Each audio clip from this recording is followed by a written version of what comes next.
Você vai ouvir agora mais uma mensagem de resgate para a sua vida, com o pastor Reginaldo Bonfim.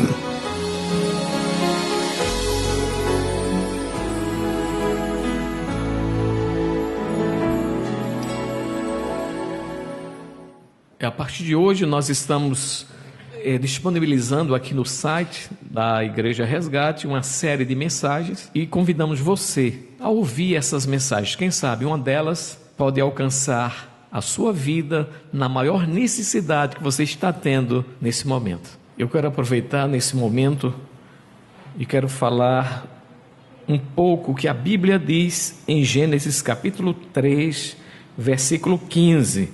Preste atenção. E porei inimizade entre ti e a mulher, e entre tua semente e a sua semente. Esta te ferirá a cabeça, e tu lhe ferirás o calcanhar. Eu quero aproveitar hoje aqui, este versículo que a Bíblia fala. A Bíblia mostra aí um confronto entre a serpente, representando Satanás, e a mulher, e a semente da mulher representando Jesus. E aproveitando esse assunto, eu quero falar um pouco aqui sobre aborto. Por que o diabo odeia as mulheres? Exatamente porque Deus escolheu a mulher para dela tirar a semente, Jesus, que esmagaria a cabeça da serpente de Satanás. Então ele se sentia ameaçado pela semente, pelo fruto que a mulher daria, porque esse fruto iria enfrentá-lo e vencê-lo. Por isso que Satanás odeia as mulheres. Ele faz de tudo para que não se perpetue a geração, incentivando inclusive, usando até as nossas autoridades constituídas para tentar legalizar o aborto. Se nós percebermos bem, nós vamos verificar que o aborto é a principal arma que Satanás usa para atingir o objetivo do reino das trevas. E qual é esse objetivo do reino das trevas? Impedir a multiplicação da imagem de Deus. Não foi isso que ele disse em Gênesis 1:28? Para que multiplicasse. Essa multiplicação dar-se-ia de forma a ter mais na terra pessoas, e essas pessoas que foram feitas à imagem e semelhança de Deus. E o aborto interrompe essa sequência que Deus havia falado sobre multiplicação. Ou, em outras palavras, a multiplicação da imagem e semelhança de Deus seria impedida através do aborto. E o diabo tem muito interesse em implantar esse plano, porque ele sabe que vai impedir essa multiplicação da imagem de Deus, porque ele odeia o próprio Deus. Um dos fatores que muitas vezes as pessoas usam para aprovar e até tentar legalizar o aborto é a falsa informação de que com o aborto tudo se resolve. E na verdade isso é muito comum a gente perceber que basicamente boa parte, a grande maioria das mulheres que praticaram aborto, a grande maioria tem problemas de depressão. Por quê? Quando uma mulher aborta, isso eu estou falando do aborto provocado, não estou falando do aborto espontâneo, estou falando do aborto voluntário, quando a pessoa tem a intenção de matar, quando a pessoa não quer que aquele feto, que aquela criança, que aquela semente continue no seu ventre, vai tomar um remédio, ou passa por uma clínica cirúrgica, ou faz uma sucção, ou algum método abortivo que a pessoa usa para impedir que aquela criança, aquele feto, aquele ser que está no seu ventre continue com vida. Só que essas pessoas, elas não percebem de imediato, vamos dizer assim, quais as causas que que essas pessoas usam para praticar o aborto. São várias, né? Alguns, não, eu estou praticando porque eu não tenho mais condição de criar um filho. Minhas condições financeiras não são muito boas. Outras pessoas dizem, não, eu não quero a criança agora que vai atrapalhar a minha vida profissional.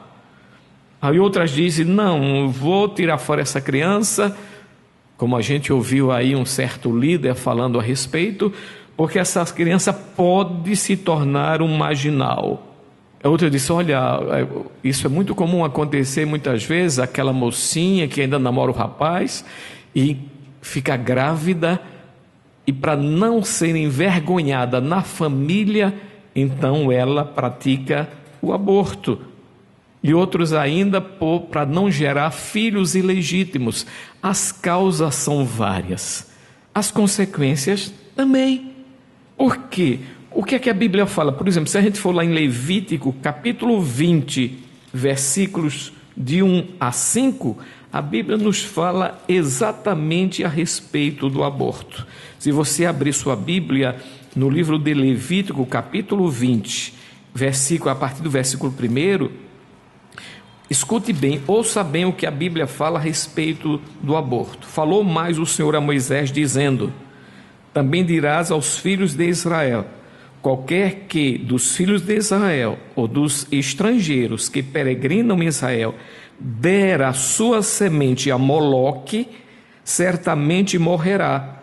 O povo da terra o apedrejará com pedras. E aí vai dizendo, versículo 3: e eu porei a minha face contra essa pessoa e o extirparei do meio do seu povo, porquanto deu da sua semente a Moloque para contaminar o meu santuário e profanar o meu santo nome. Por que Deus falou isso? Quem é Moloque, na verdade? Moloque é um espírito demoníaco que exige sacrifícios de criança, pois ele tem desejo insaciável por sangue inocente. Está lá no Salmo 106, versículos 36 ao versículo 40. Se a gente for voltar um pouco na história, nós vamos perceber que Moloque era o deus dos amonitas, e os amonitas, sabe o que é que eles faziam? Eles, quando conquistavam um outro reino, outra cidade, eles abriam o ventre das mulheres grávidas para retirar a criança do ventre e aproveitava e oferecia ao seu deus Moloque aquela criança que foi retirada do ventre daquela mulher grávida, daquela mãe. Por isso que Deus disse: eu me volto contra você que está praticando o aborto, porque a semelhança é muito forte, é muito grande. Quando se pratica um aborto, está se oferecendo, está se fazendo, melhor, eu vou usar essas palavras, eu estou oferecendo aquela criança ao Deus chamado Moloque. E outra coisa que eu quero falar aqui: o aborto, ainda que se torne legal, porque os homens estão tentando isso, as nossas autoridades, a sociedade está tentando isso, o aborto fortalece o reino de Satanás. No Salmo 94, versículos 20 e 21, mostra isso. Também Amós 1,13 mostra exatamente isso. Por quê? Vamos fazer um comparativo. Porque o diabo sempre foi um imitador. Deus exigiu sempre sacrifício. Vê que quando Adão pecou, ele sacrificou um animal para cobrir as vergonhas de Adão e de Eva.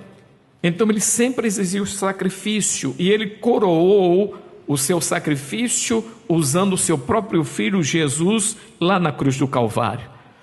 Por isso que Jesus disse: ninguém tira a minha vida, eu de mim mesmo a dou, porque ele sabia que ele foi enviado pelo Pai como sacrifício pelos nossos pecados. Ele pecou, vamos dizer assim, ele pecou não que aquele pecado fosse dele. Ele pecou, ele morreu em pecado, levando os nossos pecados. Então Deus sempre exige o sacrifício. E o que acontece? Se nós fizermos um paralelo entre a nova aliança e a antiga aliança, a gente percebe que o sacrifício que Deus exigia, inclusive através de Moisés lá no deserto, quando ele mandou estabelecer o tabernáculo, ele também mandou que se coroasse, que se fizesse o que? Sacerdotes, que se estabelecesse sacerdotes, para receber o que? O sacrifício. Então, biblicamente, quem recebe sacrifício tem que ser sacerdote. E mais ainda, o sacerdote não oferecia o sacrifício em qualquer lugar. O sacerdote tinha um altar específico para oferecer aquele sacrifício. E a Bíblia chamava aquele altar de altar do sacrifício. E mais ainda, eu vou mais além. Todo trono tem um altar. Todo trono tem um altar. Se eu começo com o sacrifício, é o sacerdote que recebe o sacrifício, e o sacrifício é posto naquele altar para quê? Para fortalecer o trono de Deus. Porque por detrás de um trono sempre tem um reino. Por isso que a Bíblia fala de dois reinos, o reino das trevas e o reino da luz. Quando eu tenho um sacrifício legítimo, biblicamente legítimo, e eu chego até o final, até esse altar com sacrifício legítimo, por isso que a Bíblia diz que Jesus ele se ofereceu a si mesmo como sacrifício, sendo ele mesmo o sumo sacerdote, segundo a ordem de Melquisedeque. Ele se ofereceu no altar para fortalecer o trono de Deus e, por consequência, aquele trono, porque sempre por detrás de um trono tem um reino, e fortalecer o reino de Deus. O diabo usa por semelhança isso que nós acabamos de falar. Ele usa sacrifício do aborto, porque o que é o aborto? É, vamos dizer assim, o sacrifício satânico do sacrifício de Jesus. A morte do próprio Filho. Como em Jesus nós temos a morte do Filho de Deus, no aborto nós temos a morte do filho de uma pessoa que fortalece o quê? Que é recebido por um sumo sacerdote satânico, que é colocado no altar de Satanás, conforme diz Apocalipse capítulo 2, e esse altar fortalece o trono dele e, por consequência, o seu reino. Não sei se você está entendendo essa linguagem que a Bíblia fala, mas é muito importante que a gente entenda isso. Então nós percebemos que estamos lidando com uma dinastia, estamos lidando com um reino e não apenas com um demônio. Veja, a história bíblica conta que Salomão ele abriu as portas para o aborto. Está lá em 1 Reis, capítulo 11, versículos 7 a 10. Salomão foi o primeiro rei de Israel que abriu as portas para o aborto, porque ele se casou com muitas mulheres fora da sua própria visão, do seu próprio entendimento de Deus, inclusive com mulheres amonitas, moabitas. Olha, amonita cujo Deus era quem? Moloque, e que Moloque recebia o que? Sacrifício de crianças. E o aborto que é? Nada mais é do que o sacrifício de criança, que a mãe faz, que o pai, né, muitas vezes o consentimento do pai. Por isso que quando nós vamos atender uma pessoa, e a pessoa mostra que está com problema na vida financeira, uma das perguntas fatídicas que nós fazemos é esta: você já financiou algum aborto? Já pagou alguma clínica de aborto? Já comprou na farmácia um remédio abortivo? Se a resposta for sim, está aí também a resposta para a dificuldade financeira que essa pessoa está atravessando na sua vida. Como eu falei antes, que o aborto, aliás, no aborto, vamos dizer assim, que eu falei antes que, por exemplo, há um espírito de morte que é liberado quando uma pessoa pratica o aborto, a liberação de um espírito de morte. E mais de 90%, eu disse isso antes, das mulheres que abortaram, elas têm problema de depressão. E o que é depressão? A depressão é a morte de dentro para fora. Uma das coisas que muitas vezes as pessoas falam a respeito de sacrifício, elas acham que o sacrifício está restrito àquilo que a antiga aliança já falava. Não, a Bíblia no Novo Testamento, na Nova Aliança, fala também de sacrifício. Em 1 Coríntios, capítulo 10, versículos 14 e 19 a 21, a Bíblia fala de sacrifícios, principalmente de coisas sacrificadas. E a Bíblia diz que aqueles sacrifícios não são sacrificados a Deus, são sacrificados a demônios. Isso a Bíblia está mostrando que Moloque, como espírito, ele não morreu, continua vivo nos dias de hoje, porque o espírito de Moloque ainda continua vivo, porque está recebendo crianças que foram abortadas do ventre de sua mãe, como sacrifício para ele, e que esse sacrifício fortalece o reino do qual ele é Senhor. E além do mais, eu quero dizer aqui que o aborto vincula a pessoa que o praticou, ou a pessoa até que consentiu esse aborto, vincula espíritos de morte na sua vida e na vida da sua linhagem. Por isso que, às vezes, os pais não entendem isso, os filhos estão sempre passando por situação de morte. Se está andando de moto, sempre está batendo a moto, sempre está batendo o carro, sempre alguém passa cada fino na pessoa para atropelar quando ela está a pé, e por aí vai.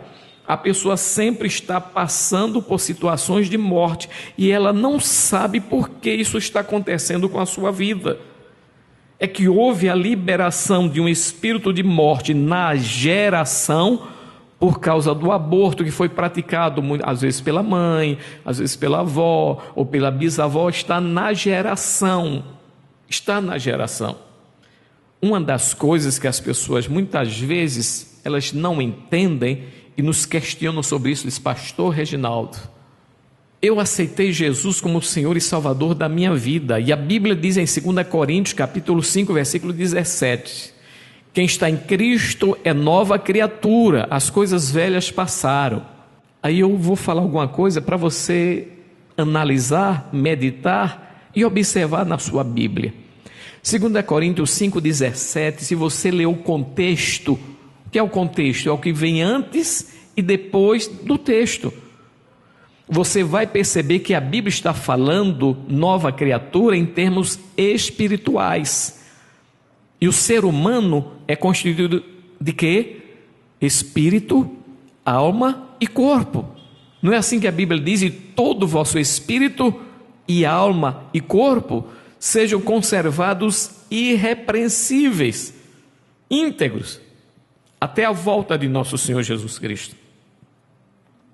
Só que quando, por exemplo, porque há pecado, vamos dizer assim, há pecado e há pecado. Pecado que gera aliança é um pecado onde a Bíblia diz em Gálatas capítulo 3, versículo 15, que o novo nascimento perdoa o pecado, mas não desvincula a aliança continua. O pecado foi perdoado? Foi. A aliança foi quebrada? Não.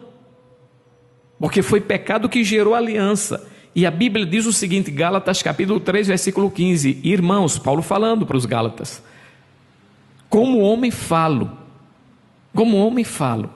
se uma aliança, ainda que seja feita entre seres humanos, ninguém revoga essa aliança.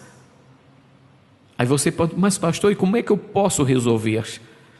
Só quem revoga uma aliança, só quem revoga um testamento, é quem fez o testamento ou quem foi beneficiário desse testamento. Mas para isso, a pessoa que foi beneficiária desse testamento, ela tem que se manifestar. se quer ou não aquela herança. Caso contrário, a herança automaticamente vai para a vida dos herdeiros. Isso às vezes fica difícil de entrar na nossa cabeça ocidental, exatamente por causa disso, porque na nossa sociedade ocidental nós trabalhamos com a questão do merecimento. Você herda porque você merece. Na questão oriental, na sociedade oriental e inclusive bíblica, eles trabalham com o conceito de herança na base da filiação.